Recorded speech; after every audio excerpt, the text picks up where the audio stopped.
Hello, this is DWall200 with another video. Today's video is going to be Attack on Titan Season 1 through 3 review. And I gotta say, it's not as good as people say it is, and I've read some people saying it's absolutely terrible.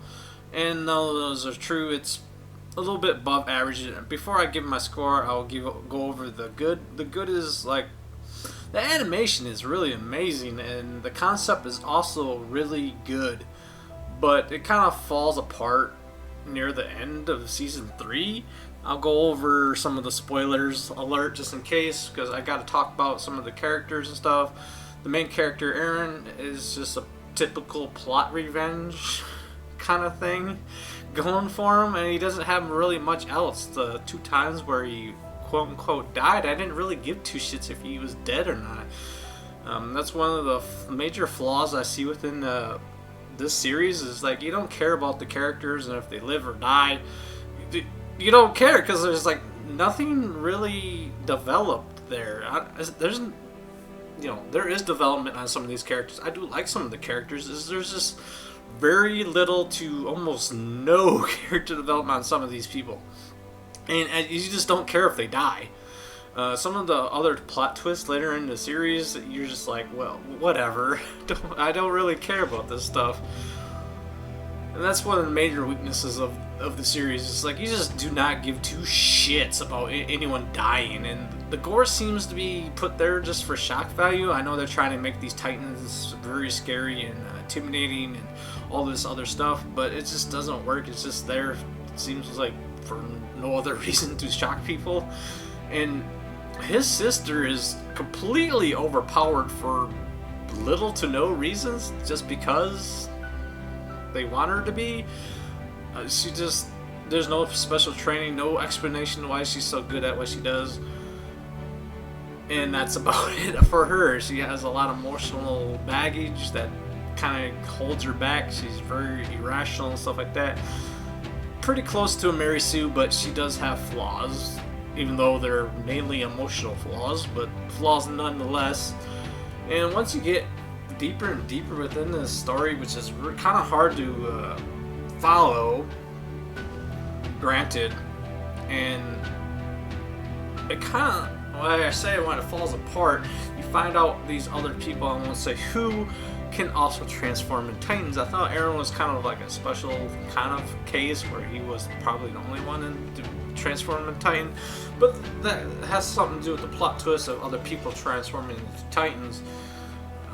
I won't try to give too much away, but it involves other people transforming, so he's not unique. And I do like there's other types of Titans, don't get me wrong, but like the twists and turns that these take, I didn't really like.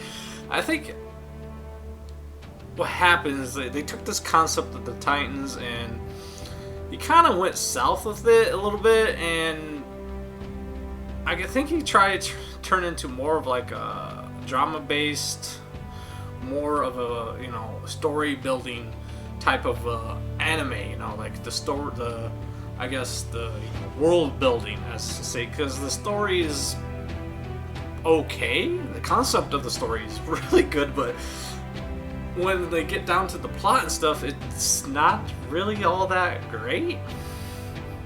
Sad to say, without giving too much away, it's just like, well, it's almost predictable. Now there were a few twists that I didn't really see coming, like the other people transforming, as I said before. But other than that, I wasn't really into the whole plot of where the Titans came from, and all this other stuff that came forth to it. I'm trying not to give anything away without spoiling completely. So that also is really weird. It kind of has like a weak plot to it, even though it's not that bad. It's just not all that good either. And I heard a lot of praise from the show, and I watched it, and I think it's quite overly hyped. Unfortunately, I know I'm probably going to get a backlash from saying this, but it is what it is. It's just not as good as people say, and it doesn't suck either. I'd give it a 7.5.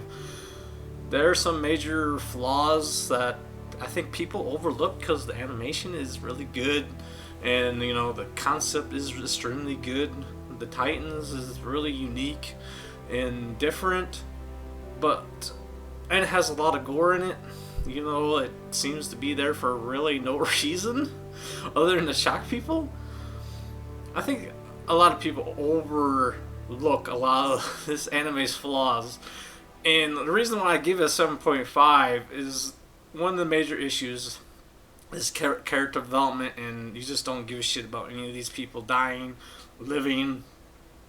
There was some good twists, don't get me wrong, within here that involves some of these characters, but other than that, it just falls short, and I was really disappointed with the overall, I guess, progression with the story. It kind of takes this weird turn in the season 2 where they focus on where Titans come from, and once you get to understand where that comes, it's just like, I don't know what to call it. I don't know what exact word to call it. It's just like they hype this, the basement and the origin of it, and it's just this generic. I guess I can give it away without giving too much away.